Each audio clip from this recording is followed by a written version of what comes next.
Oh, yeah, sure. Okay.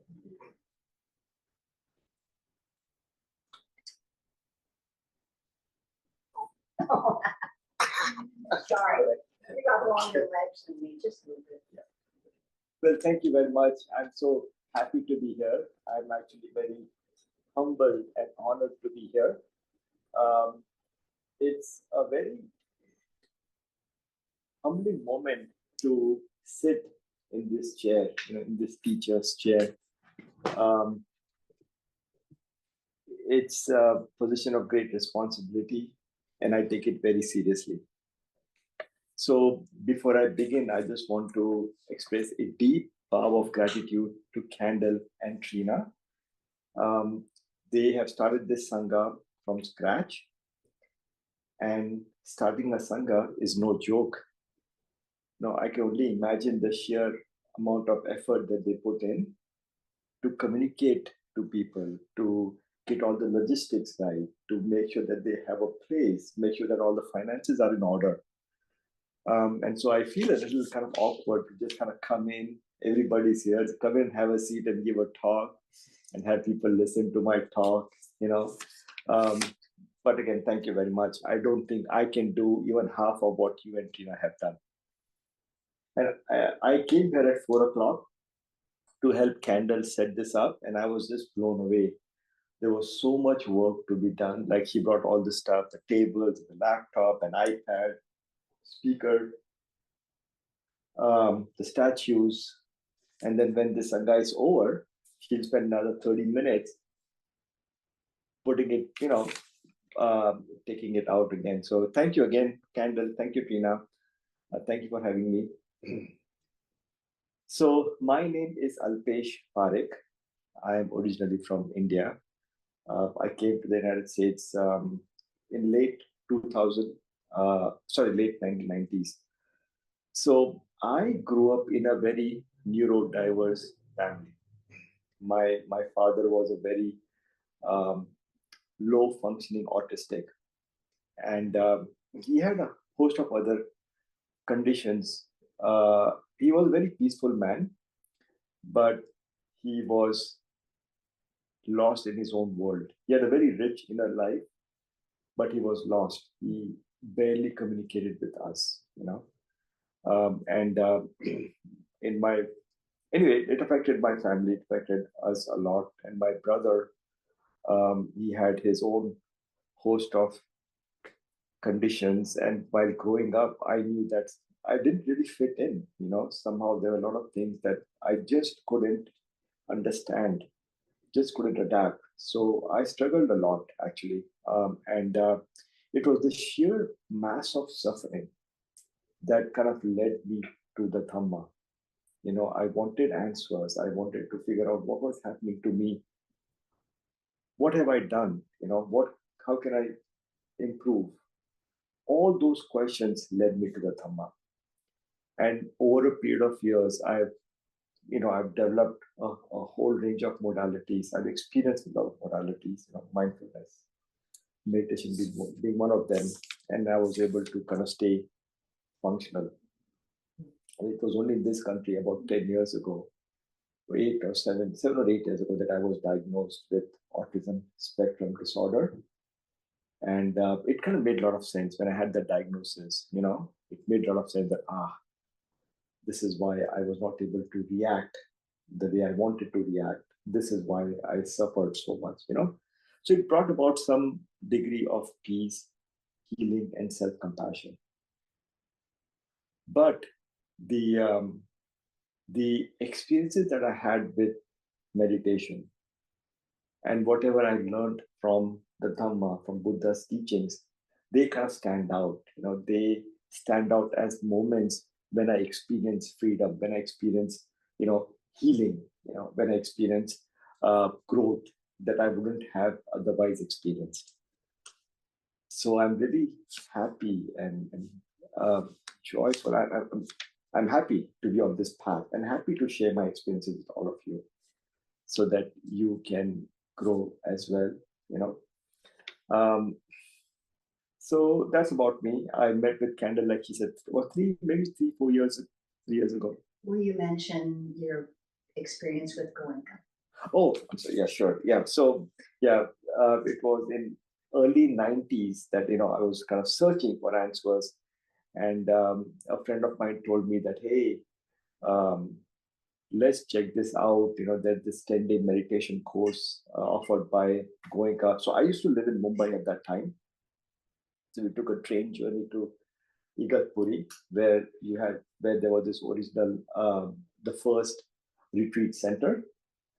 And when I went up to the center, I realized that, oh my God, this is like heaven. I was immediately struck by that experience of being in that center. And then we heard the short talk by Goenka himself. So yeah, so then I think early 90s was when I first did my 10-day retreat. It just kind of blew my mind, blew my mind. And since then, I've done a number of other retreats. But then after I came to the States, I embraced the insight meditation path, because I found that, even though Goenka is, the technique is amazing, it can revolutionize your life. It can be profoundly healing and profoundly transformative, the whole experience. I found that I was not able to adhere to that rigid kind of a guidance and guidelines for practice. And so at that time, I was very lucky to find in contact with insight meditation tradition. And that's when I realized that, wow, you can do this practice and you can still be at ease. You don't have to force yourself. It's okay if you sit to practice and if you doze off, it's okay. So yeah, so since then, I've done a whole lot of work in that tradition. So yeah, thank you for that question, Kendall. All right, so I want to talk about the four mind turning reflections. Now, these reflections originated a little after Buddha passed. And it originated simultaneously in the Theravada tradition, in the Vajrayana tradition, in the Mahayana tradition, because practitioners had the same set of problems. People practiced meditation, they got in touch with Dhamma, they realized the amazing uh, transformative nature of these teachings, but they found it difficult to implement because even at that time, people had busy lives. They had busy lives because their minds are busy. Human mind is the same. Human mind has always been the same, the nature of the human mind, right? Constantly grasping at things, constantly being averse against things, running from things to things, so to speak, right? So they came up with these four reflections and they called it mind turning reflections. And the idea is that if you find yourself not having the motivation to practice, instead of deflating yourself, instead of being discontented, you can reflect on these principles and that will turn your mind. And then you'll be more inclined to practice meditation. So, in my talk today, I'm going to talk about the first reflection, the preciousness of human birth. And I'll just take a short dip into the second reflection, which is a reflection on impermanence. Okay? Now, before I talk about these two reflections, I just want to talk about the unique nature of Buddha's teachings, right? So you're all familiar with the Four Noble Truths, the Eightfold Noble Path, etc. So Buddha was a list maker, right? It's amazing to me that 2,500 years ago, he made these lists. And from today's perspective, when you look at those lists, they are not static, but they are hyperlinked into one another, you know? So for example, when you look at the Four Noble Truths, right? There is suffering, there's a cause for suffering. There is a way out of suffering. And the fourth noble truth is that there is a practice that leads us out of all suffering. And what is that practice? That practice is the Eightfold Noble Path. And when I listen to the suttas, the translation of the original suttas in English, I'm just blown away that Buddha used all these teachings, all this list freely. And it's so amazing to me to make those connections, you see. So for example, there is this sutta called Bhairava Sutta. Some monks in this time, they came to him and said that, sir, we are very encouraged, we would like to go out into the jungle and meditate, but we are afraid. We are afraid of tigers, we are afraid of lions, we are afraid of demons and spirits that will haunt us and that will harm us. And Buddha said, well, if you cultivate loving kindness in your heart, you won't be afraid. If you cultivate compassion, you won't be afraid. If you cultivate joy, you see, so he was talking about the Brahma Viharas. And yeah, when I heard that sutta for the first time, I'm like, wow, it just kind of blew my mind. All right, so coming back to the four reflections, the four reflections were designed in such a way that they would act as tools for practitioners to turn their mind, incline their mind so that they would do meditation. But they also have teachings embedded in them. All right. So when Buddha talked about the three marks of existence, when Candle talked about anicca, anatta, dukkha, right? So three marks of existence are impermanence, pervasive nature of suffering, and the not-self aspect of all phenomena. So in these four mind-turning reflections, those three marks of existence are embedded. So, the first one is the preciousness of human life. The second one is impermanence, right? The third one is the meaning of karma. And the fourth one is the nature of samskara, the nature of conditioned experience, right? So you have impermanence, you have not self, the concept of not self from the perspective of karma, all right? So the idea is that if I do something wrong, yeah, I do something wrong, but I don't want to be harmed by its effect, right? That's the nature of self. But the reality is that I will reap, I will be affected by the fruits of my actions. I'm the heir of my actions. So even if I don't like it, I will be affected adversely. You see, so that's this not self aspect. All right. So just remember that in these four mind turning reflections, these reflections are grounded in profound truths. The truths that are embodied by anicca, anatta, dukkha. So before I talk about the first reflection, I just have a question to ask you. Have any one of you experienced this problem when you want to meditate but you're not able to do so, that you're not able to maintain a regular practice, right? I see you laughing, so yeah, okay, great. And I'm guilty as charged. I have my own challenges, right? And I want to ask folks on the Zoom call if they have had any experience, if they have had any difficulties in maintaining their practice. Oh, okay, thank you. I see 5 hands raised up. Thank you. So we are all in good company, and we can explore what these reflections are. So the first reflection is the preciousness of human life. And what that means is that we, having a human life is a very, it's not something that happens to everybody, right? Now, Buddha had a very expansive view of the universe. He was talking about all kinds of beings at all different realms.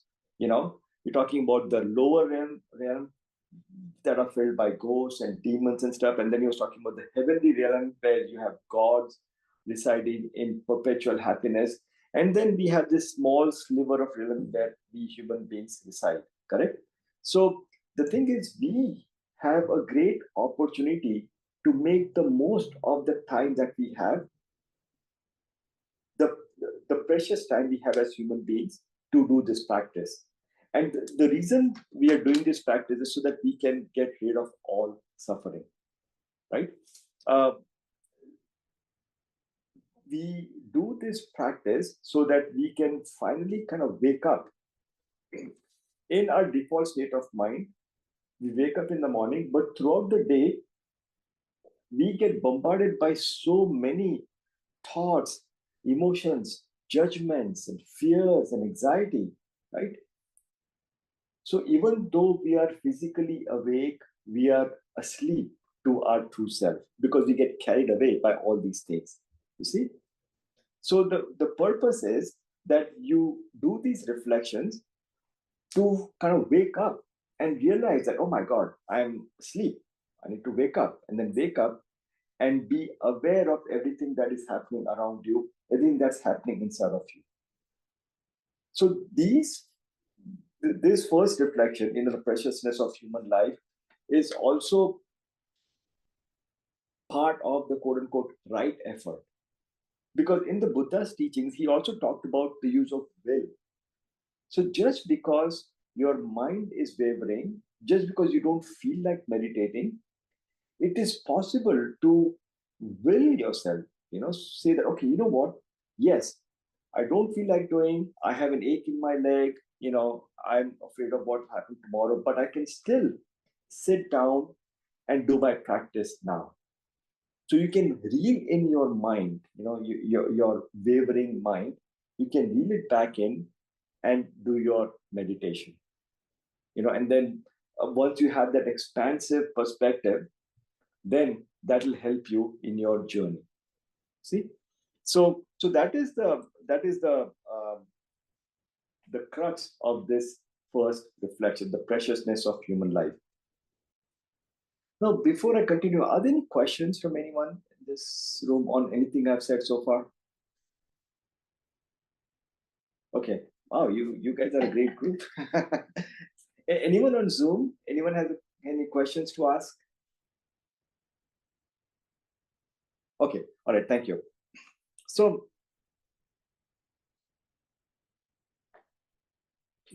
these reflections, like I said, they are they form part of the spiritual basis for success in this endeavor. So I want to take a brief segue and talk about reflection as opposed to meditation. These are two distinct practices.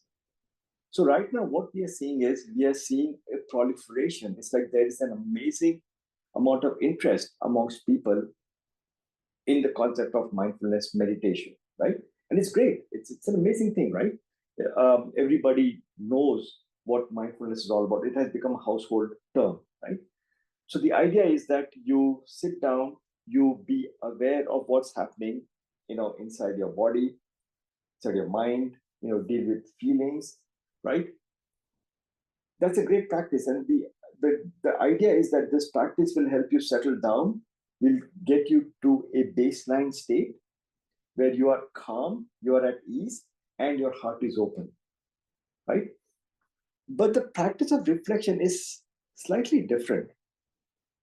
With reflection, ideally, you start with a mind that is already calm. And then you drop in these nuggets of wisdom, all right, into the mind. So it's like you have this lake where there is still water and you drop a stone.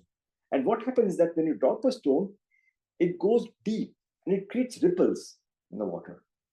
So the practice of reflection is that you still your mind and you drop this nugget inside and see what happens, right? So preciousness of human life. We all know that, yeah, life is precious, but to experience it vividly, so that that becomes an impetus for you to change your mind, to turn your mind away from day-to-day activities and turn your mind into meditation, right? That is the dynamic here, you see, with this quote unquote reflection practice, right? And you may want to do it in any way you see, please. So when you think of this reflection, preciousness of human life, what you can do is go into meditation, simple meditation. When you think that your mind is calm, maybe focus on anapana, mindfulness of breath, in and out, maybe after 5 minutes, maybe after 10 minutes, once your mind is settled, then you reflect on the fact that my life is precious, that, I may not get this opportunity again, right? And that will evoke a response from your own mind, and you will have um, that urge to dissociate yourself from everything, at least for the time being, to the extent that you can then sit and meditate. So these are very powerful reflections. The first one, and actually, I I went back to India. I mean, I go there every like 3 or 4 years. So last time I was in India, I met up with a friend, and we were part of a sangha in Mumbai when we were meditating. And I was asking him, so how's your practice going, right? And he told me that because he has to go into the office to work every single day, because of sheer traffic, that the traffic problem that exists in the city, it takes him almost 2 hours each way to go into work and to come back from work. And guess what? When he comes back from work, he's tired. He's cranky. He's hungry. So he wants to eat food. He sits down, talks with his family, with his children, with his wife, and then it's time to go to bed because he has to get up the next morning. And in India, the work week is at least 6 days a week. It's not 5 days, it's 5.5 to 6 days a week. And then on top of it, you have to work remotely. So when you have the situation where you are so much engrossed, where you have to work, right? I mean, if you don't, then you might not have a job, right? So I was kind of blown away, and I just realized that, wow, I'm so blessed that, yeah, even though I have a full-time job, I do have the opportunity to practice in the evening. When I come home, I mean, I work from home. So when I'm not cranky in the evening, I'm cranky for other reasons. But so again, preciousness of human life also includes the circumstances. So I'm lucky to be married to a wonderful woman who's sitting right there. So she supports me in my practice. But I can only imagine that if she was not supporting my practice, it would create all kinds of problems. So I have to say those things. If I don't, then she'll put me in the doghouse. All right. So that's all about preciousness of human birth. Now, I want to take a brief segue into the second reflection, the reflection on impermanence, because it strengthens the first reflection, right?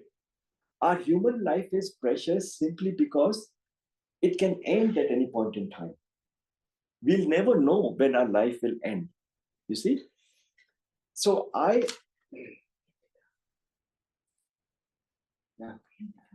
I'm so sorry. So outside of my work, I volunteer at a hospice, hospice, end of life residence. So I basically come face to face with this reality of impermanence. We see residents who are in their 30s, who are not going to live more than 6 months. We see residents who are in their 90s, right? We see people who were absolutely fine one day, and then the very next day, the condition worsened to such an effect that they have to be, rushed into a hospice home. So one reason why I like to volunteer at hospice house, because brings me face to face with the reality of impermanence. It's not just an abstract quality or abstract idea. It is very, very real. And the more I spend time attending to those residents, talking to them, taking care of them, right? The more I'm building this perception of impermanence, you see? Because our perceptions are so ingrained in ourselves. The perception of healthy, that I'm a man and I'm rich and poor, whatever it is, right? They are so embedded in us, so ingrained in us, it's not easy to change, you see? So you have to work on it repeatedly. And then over a period of time, it kind of flowers. And then once it does, then it becomes easy and easy, right? So this is another aspect of the reflection, that you have to build perceptions for it, and that only happens when you practice more and more, when you do these reflection practices more and more. So are there any questions? Yeah, Monty.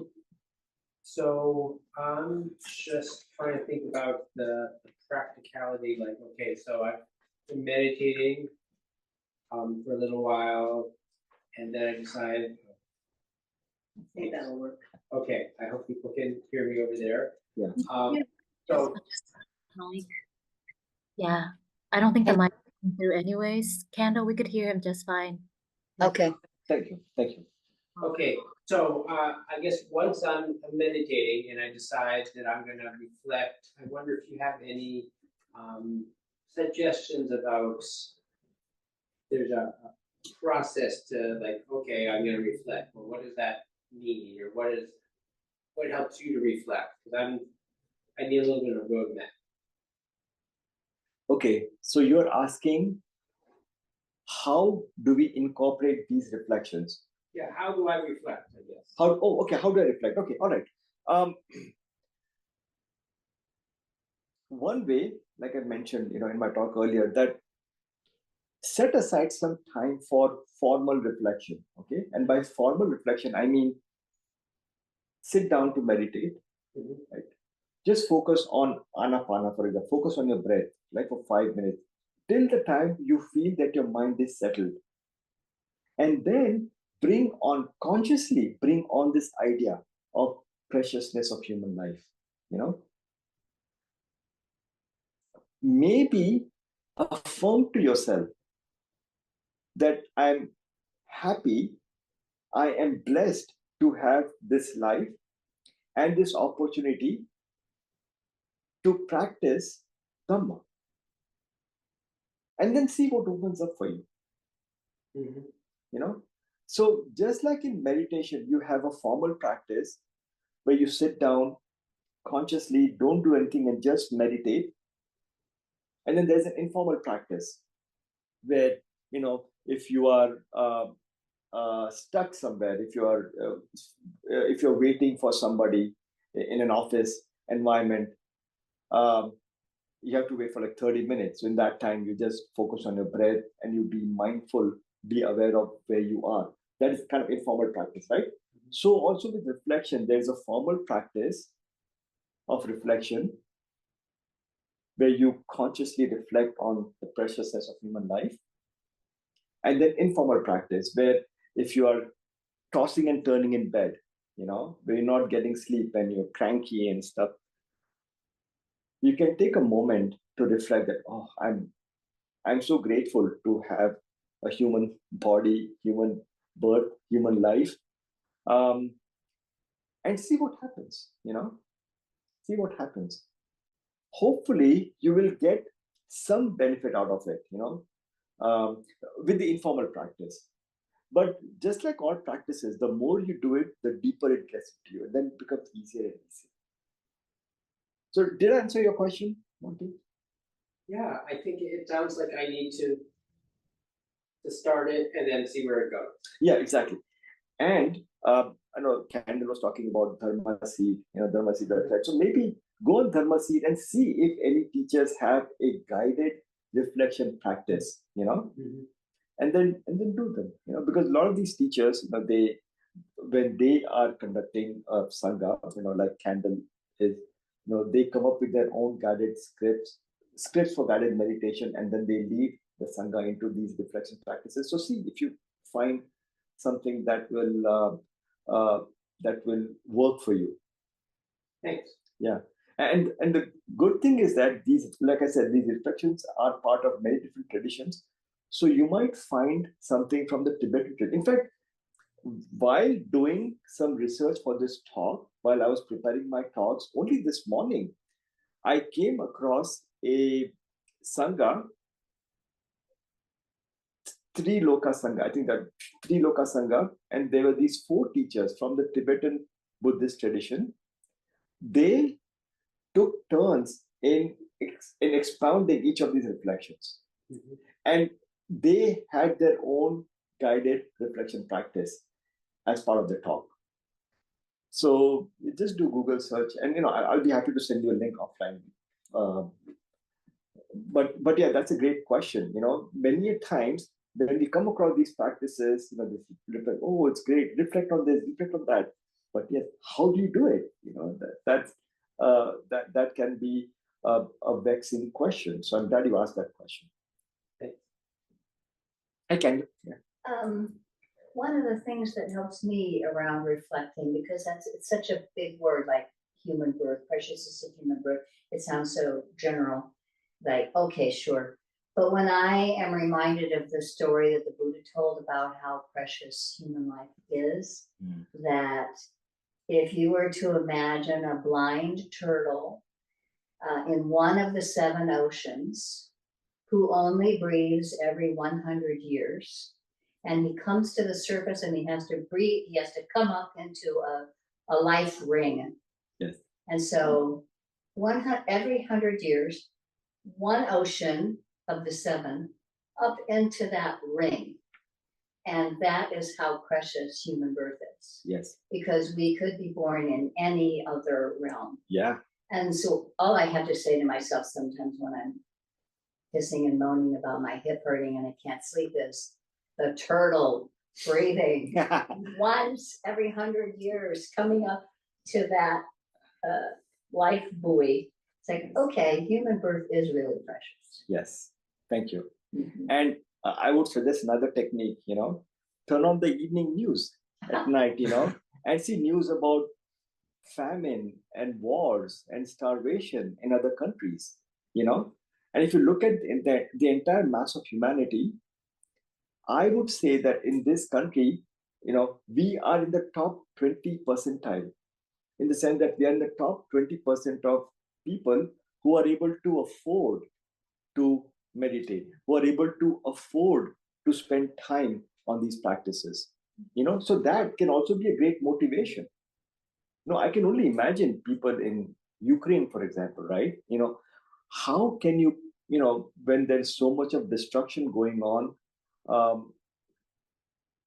what can you do? I mean, there is, I can't even imagine people having an open, optimistic mindset about their future, And that's just one of the many countries that are going through so much of devastation, so much of suffering, So that's another use of daily evening news.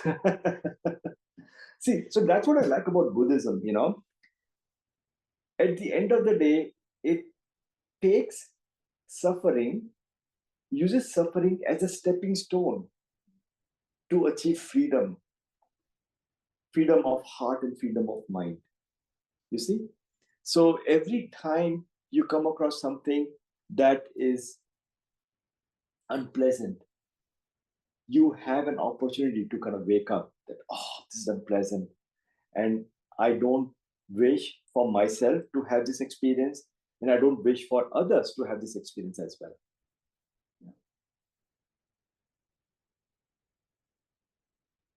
So, Yeah, hand Alpesh from yes. Sangha member at Mount Adams. Thank you. Can I speak to that for a moment? Oh, please, yes. Yeah, so As a very direct kind of process with that reflection, I like to go outside and look around at all the insects and everything in my direct surroundings, and I just ask myself, Buddhism aside, throw all that out. How many of these things are even able to reflect on what the hell any of this is? Yes, brilliant. Thank you. Thank you. And you know what? You brought out a very important point. When Buddha himself meditated, he meditated out in the open. He was not in a cave. He didn't go to any center and meditate, right? He was out in the open. And he observed the Dhamma around him. He observed how animals behaved, how plants came out, how plants flowered and stuff, right? And he was able to assimilate everything and create uh, his vast, expansive uh, philosophy and practice. So thank you. That's a great suggestion. And actually, also conversely, you can go out in nature and you can see the beauty of nature, how perfect it is, right? How perfect everything is kind of set up, right? And sometimes that can be a motivation to practice as well, because our inner life can be as perfect as the nature outside. It can be as peaceful, as tranquil as the nature outside. So yeah, thank you again. That was a great reflection. So Kendall, I leave it to you. We have 15 minutes left. What should we do? I'm sorry, your question? I do. I actually have two questions. Yes.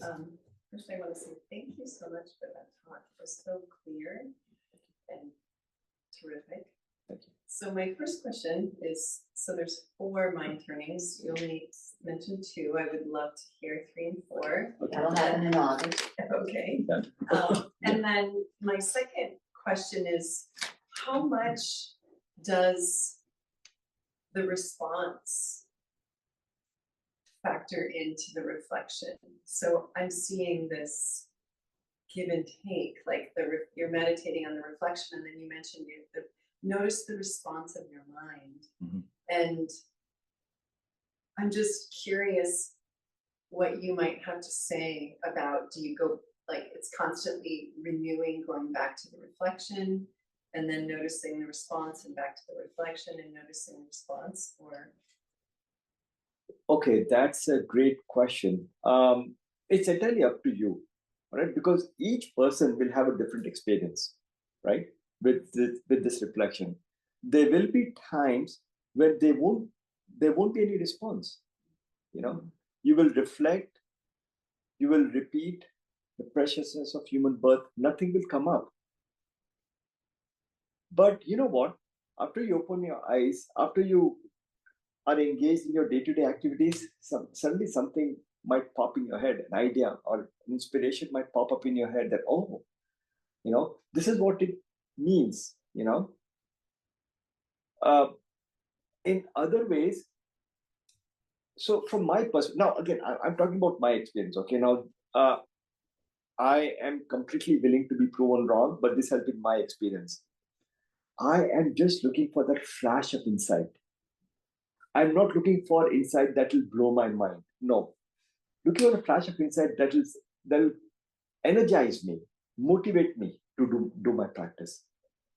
You see, so don't worry about that thunder and lightning kind of an insight. Where you'll kind of fly in the air and stuff like that. No, that won't happen.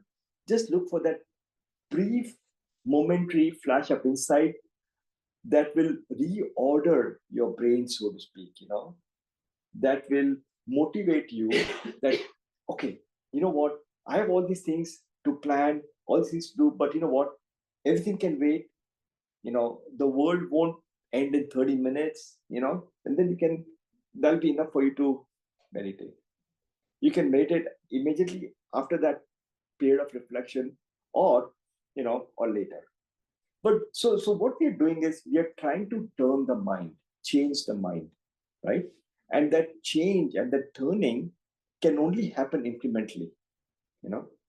So let's say if you're trying to lose weight, as an example, right? It's best if you're able to lose weight just like 1 or 2 pounds a week, so that you can sustain yourself over a long period of time, as opposed to trying to lose like 20 pounds a week, because that'll never happen. And even if it does happen, you'll gain it all back. So did I answer your question? Yeah, that was quite lovely. Thank you. Think, all right. And your first question, yeah. So the third reflection is actually the meaning of karma, right? Reflecting on karma. Many a times we act without thinking of the reaction, without thinking of how it will affect other people, how it will come back to bite us, so to speak. So that's the meaning of karma. And the fourth one is the nature of samsara. So nature of samsara coincides with the mark of existence called dukkha.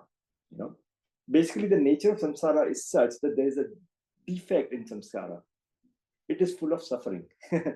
You won't find anything in the samsara that is not suffering, you see. So those are the four reflections. Now, so like I said before, right, when you do these four reflection practices, one after the other, what you're doing is you're also reflecting on the three marks of existence, anicca, anatta, dukkha, you see. So this is again what I find amazing about Buddha's teachings. You have a series of insights, right? Universal insights, but you now have many, many different perspectives through which you can experience the same insights. So like instead of reflecting on anicca, anatta, dukkha, you can have these four reflections. And the effect of these reflections is that it'll change your mind. It'll motivate you to meditate, to go back on the path of dharma. Did I answer your questions? You did. Okay, thank you.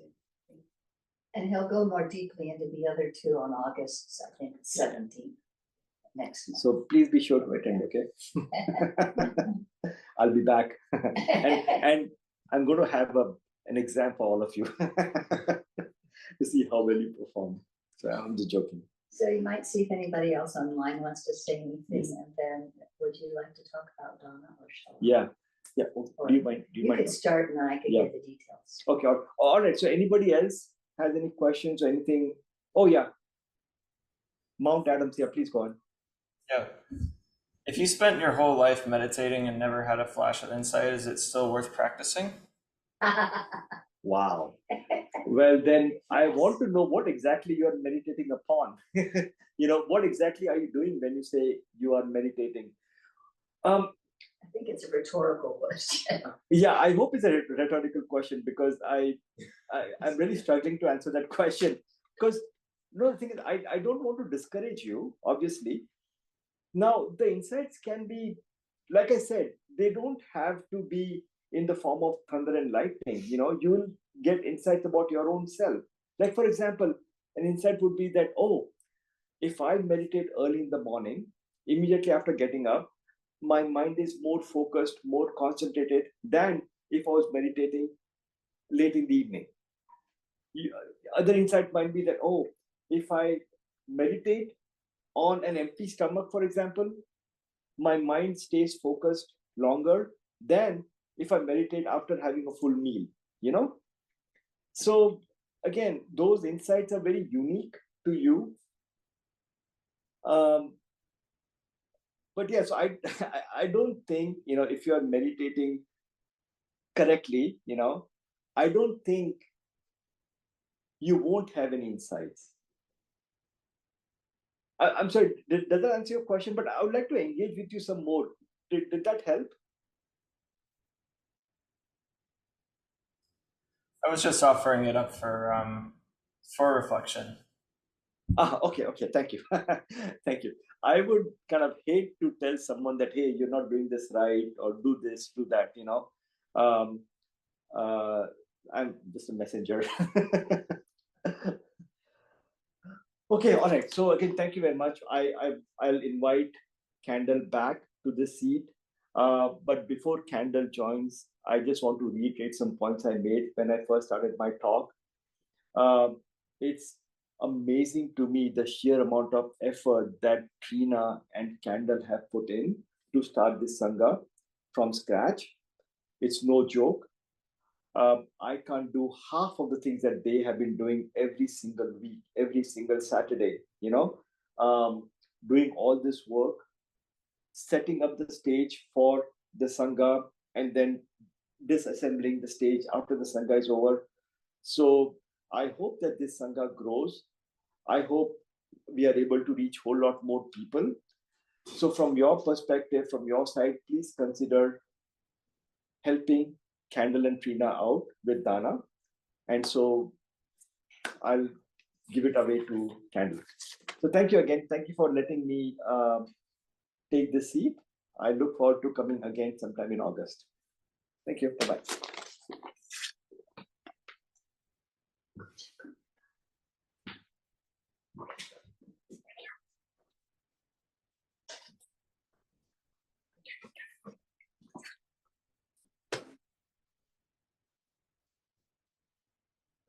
Hi. That was wonderful. Thank you so much, Alpesh. So nice to have you here. Well, I think probably most of us know the story around Donna, but it's really important because through the centuries, this priceless and freely given gift of the Dhamma has been offered by monks and nuns and lay teachers, and the practice of dana through voluntary gifts and support has been offered by those who felt they benefited from the Dhamma. And without this interdependence, and it's not just Trina and I, it's a whole little crew of core members that have been working through things to be here together. And this interdependence and mutual support, the precious teachings wouldn't have survived. And so I feel honored to help carry the torch and the flame of the heart of the teachings. And I'm very grateful in sharing your joy in giving and ours in receiving. So we have over here on our table, we have a basket for cash to be put in or checks. And I can just put online here if I can find it, a little something that you can reflect on later if you're interested. But I have to find the right QR code, or at least the right list. Speaking of lists, because we have various ways. You can do Zelle directly from a bank account. We now have PayPal, and checks are possible. And it's really nice to consider if you receive benefit. It's really nice to consider doing this on a regular basis. So, both PayPal and Zelle will allow you an opportunity to do a monthly offering. But again, also, it's not necessary. It's just part of what keeps the wheel of karma turning. So I just want to thank those who came. It looks like we have said goodbye to Mount Adams. And thank you so much for being there, Trina. And Mervyn, I hope you're back there because I haven't seen your face. And I hope you could hear us all right in spite of all of our technical stuff that we brought along, and none of it worked this time. So I'll do a little sleuthing for the next time. And we have a special guest coming next week. Jason Bartlett is coming from Seattle. He has a vast meditation background, well known. He teaches at Cloud Mountain, and he has his own center as well. So please tune in again next time around. And I'll be on the week after that. And then Trina will be back. And there's another interesting thing on my first and third Sunday insight that I do on Zoom only. There's a flyer over there. Sister Virignani, who's a friend of mine who's been in robes for maybe 20 years now, maybe more, She spent a lot of time in Burma, and she was actually a scientist. And you can imagine for scientists that the metta practice is not very easy. It doesn't come naturally. And she's going to be talking about metta. And she's a wonderful person. So it's going to be only on Zoom. She's in Hawaii right now in our time zone. So I asked her to come. She came 2 years ago, twice in July and in August while she was in this time zone. And of course, now you can't get into Burma. So she does a lot of teaching in Europe, in Belgium. So at any rate, I think I'm going to say goodbye to Trina and Mervyn. Thank you for being there, Mervyn. Is there anything you want to say or comment? I could probably hear you if you want to say anything. No pressure, of course. I'm just glad you came. And Trina, is there anything you would like to say? I just want to first thank Alpesh for being a yes, for accepting our invitation to come and teach and share the Dharma with us through his own life experiences. It was so wonderful. It was such a treat for me to be on the end receiving the Dharma and receiving the teachings. And it's so good to see everyone there. But wow, we're like thousands of miles apart, 2,000 miles apart, that, you know, we could still meet on this plane and see each other and share this precious time together. So, yeah, thank you. Thank you for including the Zoom experience into this for me and us here. In Yeah. spite of its challenges. So great. I mean, there was nothing lacking. Nothing lacking. Yeah. Well, thank you for being here. Thank you for your tech guidance at the last minute. We seemed to manage to pull things off, and I hope that the audio was good enough. Great. Yeah. Yeah. Okay, bye for now. We're going to go have Enjoy tea yourself. time together. Yeah. Bye, Take care. Mervyn. Thank you for being here. Bye. Bye-bye. You back there, and Monty. Bye.